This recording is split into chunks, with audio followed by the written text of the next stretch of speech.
오늘 저는 여러분들과 함께 열매를 바라보며 헌신하는 삶이란 제목으로 말씀을 나누고자 합니다. 하나님의 큰 은혜를 받으시기를 간절히 기도드립니다. 본문을 통하여서 오늘 우리가 알 수 있는 메시지는 첫째로 우리는 겸손한 마음으로 나의 가족과 내 주위에 있는 이웃을 사랑해야 합니다. 그래서 오늘 본문에 보면 에브라임 지파가 기드온에게 항의를 합니다. 기드온에게 전쟁 소집을 하는 데 있어서 왜 우리 에브라임 지파를 부르지 않고 소외시켰냐고 항의합니다.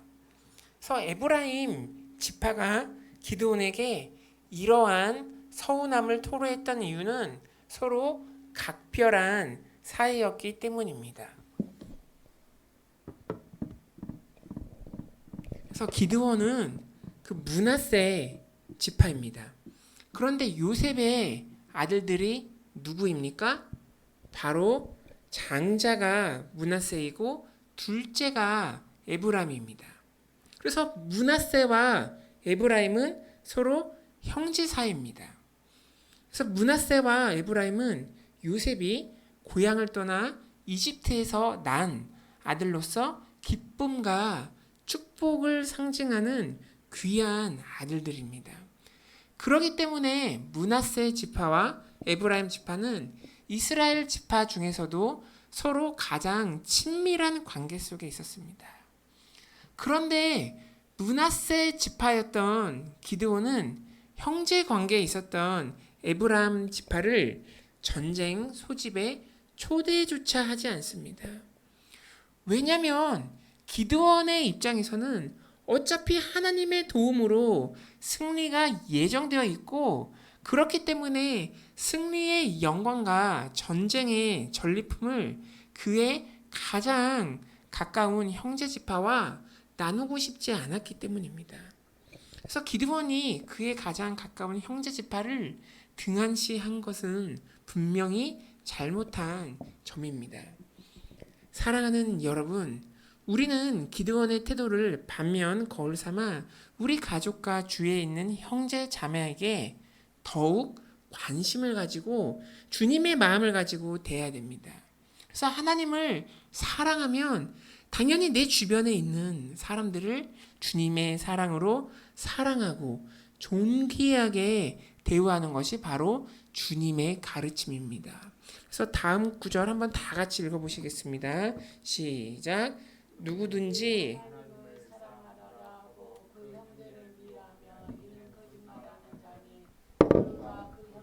사랑하지 아니하는 자는 보지 못하는 바 하나님을 사랑할 수 없느니라. 이렇게 말씀하고 있습니다. 그래서 요한 1서도 눈에 보이는 형제를 사랑하지 아니하면 눈에 보이지조차 아니하는 하나님을 사랑할 수 없다고 말씀하고 있습니다. 사랑하는 여러분, 주변에 있는 이웃들에게 주님의 사랑을 흘려보내야 됩니다. 이것이 주님의 마음이요, 주님께서 원하시는 것입니다. 그러나 우리는 연약한 인간인지라 인생을 살면서 나 중심적으로 이기적으로 행동하고 또 우리 주변에 있는 형제 자매들을 차별하고 무시하기도 합니다. 그리고 또 갈등을 유발하기도 합니다. 그럴 때 우리는 어떻게 해야 됩니까? 빌립보서 2장 3절에 보면 이렇게 말씀하고 있습니다. 아무 일에든지 다툼이나 허영을 하지 말고 오직 겸손한 마음으로 각각 자기보다 남을 낮게 여기고 이렇게 말씀하고 있습니다. 그래서 우리는 바로 겸손한 마음으로 주변에 있는 이웃을 나보다 더 낮게 여겨야 됩니다. 그래서 오늘 본문에서도 에브라임 지파가 따지러 왔을 때 기드온은 어떻게 행동하였습니까? 기드온은 이때 자신의 주장을 내세우며 맞서며 싸우지 않았고 자신을 낮추며 에브라임 지파를 높여주었습니다. 그래서 에브라임 지파가 행한 일이 자신보다 더 뛰어나다며 에브라임 지파를 높입니다. 그래서 사사기서 8장 2절에서 3절 한번 다 같이 읽어보시겠습니다. 시작. 기드온이 그들에게 이르되 내가 이제 행한 일이 너희가 행한 것에 비교되겠느냐? 에브라임의 끝물 포도가 아비에셀의 만물 포도보다 낫지 아니하냐? 내가 한 일이 어찌 능히 너희가 한 것에 비교되겠느냐 하니라. 기드온이 이 말을 하며 그때에 그들의 노여움이 풀리니라. 이렇게 말씀하고 있습니다. 그래서 기드온은 에브라임의 포도주의 끝물이 자신의 처음 포도주보다 더 낫다고 치켜 세우면서 자신을 낮추었고 에브라임 지파를 높여주었습니다. 그러자 에브라임 지파의 화가 풀렸습니다. 사랑하는 여러분, 이것이 바로 인생을 살아가는 지혜입니다. 사랑하는 여러분, 가정에서 혹시 회사에서 주변의 사람들과 갈등이 생겼습니까? 그렇다면 겸손히 여러분을 낮추시고 여러분의 이웃을 높여드리기 바랍니다. 겸손한 마음으로 상대편을 낮게 여기고 섬기시기 바랍니다. 그래서 만왕의 왕 되시는 하나님의 아들 예수 그리스도께서도 여러분을 겸손하게 사랑으로 섬기셨습니다. 여러분을 위하여 십자가의 고난을 짊어지시고 십자가에서 돌아가셨습니다. 우리도 예수님의 가신 길을 따라가야 합니다. 그래서 여러분의 가장 가까이 있는 이웃들을 하나님 사랑으로 겸손하게 섬기시는 여러분이 되시기를 간절히 기도드립니다. 아멘. 그래서 우리가 둘째로 본문을 통하여 알 수 있는 메시지는 현재 상황이 아닌 미래의 비전을 바라봐야 합니다. 그래서 우리가 때로는 인생을 살면서 우리의 현재 상황만 지켜보고 반응을 하며 인생의 실수를 하곤 합니다. 오늘 본문에서도 기드온과 이웃 주민들도 똑같이 그랬습니다. 먼저 이웃 주민들의 행동을 살펴보겠습니다. 하나님께서 이스라엘에게 전쟁의 승리를 주셨고 기드온이 도망가는 미디안의 왕들을 추격 중에 있는 상황입니다. 이때 기드온은 자신의 부하들이 지치고 배고픈 것을 보고 이웃 주민인 숫곳 사람들에게 떡 한 덩이를 달라고 부탁합니다. 그런데 숫곳 사람들의 반응이 어떻게 반응합니까? 사사기서 8장 6절에 보면 이렇게 나와 있습니다. 숫곳에 방백들이 이르되 세바와 살문나의 손이 지금 내 손에 있다는 거냐? 어찌 우리가 내 군대에게 떡을 주겠느냐 하는지라. 이렇게 말씀하고 있습니다. 그래서 숫곳 사람들은 기드온이 미디안의 왕들인 세바와 살문나를 추격 중이지만 완전히 잡은 것은 아니고 혹시라도 전세가 역전될 가능성이 있으므로 기드온의 군사들에게 떡 한 덩이조차 주지 않았습니다. 이처럼 숫곳 주민들은 하나님이 주신 약속을 온전히 신뢰하지 않았고 주님이 주신 미래의 비전을 바라보지 못했습니다. 오로지 현재의 상황만을 가지고 판단하였고 그리고 자신이 가진 것을 나누지 않고 움켜쥐었습니다. 또한 기드온도 마찬가지입니다.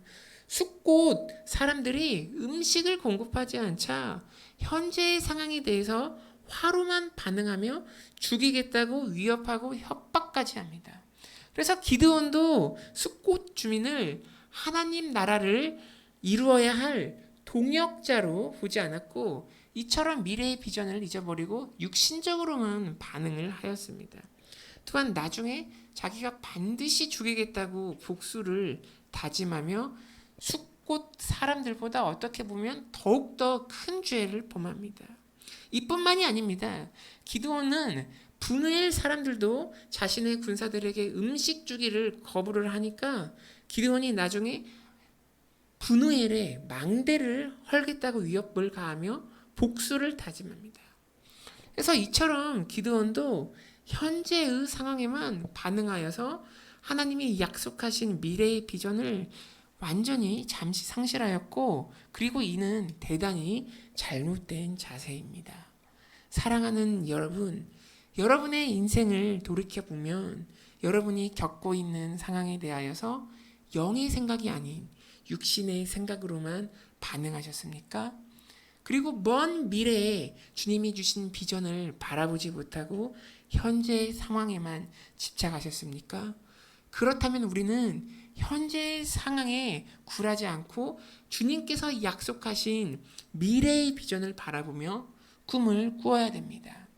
그래서 그 아름다운 미래를 위하여서 현실의 상황에만 반응하지 말고 주님께서 약속하신 밝은 미래를 바라보셔야 됩니다. 그래서 주님께서도 마찬가지입니다. 주님께서도 여러분을 위하여서 여러분의 현재 상태에 대해서 바로 반응하지 않으시고 미래의 우리의 비전을 바라보시면서 우리를 보고 참으셨습니다. 그래서 주님께서는 우리가 주님의 품으로 돌아오는 것을 미래의 비전으로 믿음으로 바라보셨습니다. 그래서 우리는 주님을 믿기 전에 죄인 중에 죄인인지라 이미 멸망받아야 할 사람이라도 불구하고 우리가 주님의 형상으로 변화될 때까지 기다리며 참으셨습니다. 이것이 주님의 사랑입니다. 그래서 야고보서 5장 7절 한번 다 같이 읽어보시겠습니다. 시작.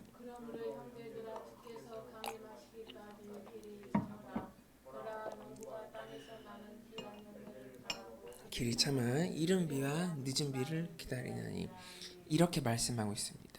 그래서 야고보서도 우리에게 현실적인 상황에만 반응하지 말고 미래의 아름다운 열매의 비전을 바라보라고 인내하라고 말씀하고 있는 것입니다. 그래서 농부가 어떻습니까? 농부는 가을에 거둘 아름다운 열매를 바라고 모든 수고를 감내합니다.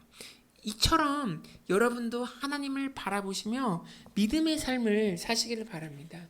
여러분은 주님의 귀한 열매입니다. 이미 주님께서 승리하셨으니 승리를 바라보며 인생의 여정길을 나아가시기 바랍니다. 주님께서 어둠과 죄를 이기셨으니 나쁜 생각, 죄의 유혹에 반응치 마시고 승리하시기 바랍니다. 주님께서 우리에게 주실 아름다운 영적 유산을 바라보시며 현실과 타협하지 마시기 바랍니다. 육신의 생각을 죽이시기 바랍니다. 나의 혈기 예수님의 이름으로 떠나갈지어다 이렇게 기도하시기 바랍니다.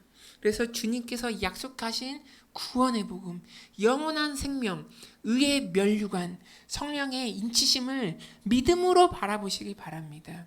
그리하여 사랑과 희락과 화평과 오래 참음과 자비와 양선과 충성과 온유와 절제의 열매를 맺으시는 여러분이 되시기를 간절히 기도드립니다. 아멘. 기도하시겠습니다. 사랑의 하나님 감사드립니다. 오늘 우리가 주님을 사랑하여서 이렇게 귀한 시간에 나와서 이렇게 예배를 드렸습니다. 하나님 임재하여 주시니 감사드립니다. 하나님 우리가 주님의 마음을 갖게 하여 주옵시고 내가 낮아지며 주님의 마음을 가지고 이웃을 섬길 수 있게 도와주옵소서. 하나님 그리고 우리가 현재의 상황에 대해서 육신적으로만 반응하지 않고 주님이 주신 미래의 비전을 바라보며 길이 참으는 삶을 살 수 있게 도와주옵소서. 열매 맺는 삶을 살게 도와주옵소서. 하나님 우리가 십자가에 우리의 모든 문제, 죄악, 어려움을 내려놓습니다. 주님께서 우리의 모든 형편을 아시오니 주님께서 만져주옵시고 치료하여 주옵시고 고쳐주옵소서. 지금 이 시간 육신의 아픔으로 고통받는 성도들이 있습니까? 주님께서 어루만져 주옵시고 주님께서 치유케 도와주옵소서. 주님께서 고쳐 주옵소서. 주님께서 만져 주옵소서. 하나님 또 우리가 오늘 기도하는 제목마다 주님께서 응답하여 주옵시고 우리가 주님 안에서 의의 소망을 바라봅니다. 의의 소망이 열매를 맺을 수 있게 도와주옵소서. 주님께서 우리가 기도할 때 이를 행하여 주옵시고 우리가 기도의 응답을 체험할 수 있게 도와주옵시고 주님을 만나는 삶을 살게 도와주옵소서. 그리고 주님을 증거하는 삶을 살게 도와주옵소서. 이 모든 말씀 귀한 예수님의 이름으로 기도드립니다. 아멘. 오늘 들으신 말씀을 생각하시면서 우리가 공동으로 기도하기를 원합니다. 내가 주님의 마음을 가지고 내가 낮아지며 남을 높이 섬기기를 원합니다. 그리고 현재 상황에 대해서 육신적으로 반응하지 말고 주님께서 약속하신 미래의 비전을 우리가 마음에 품으며 나아가기를 원합니다. 그리고 오늘 이 시간 치유의 영, 정결의 영, 성령의 부흥의 불에 임하기를 원합니다. 그리고 나라 민족을 위하여서 코로나 상황이 종식되도록 우리 다 같이 주님의 이름을 한번 부르고 다 같이 기도드리겠습니다. 주여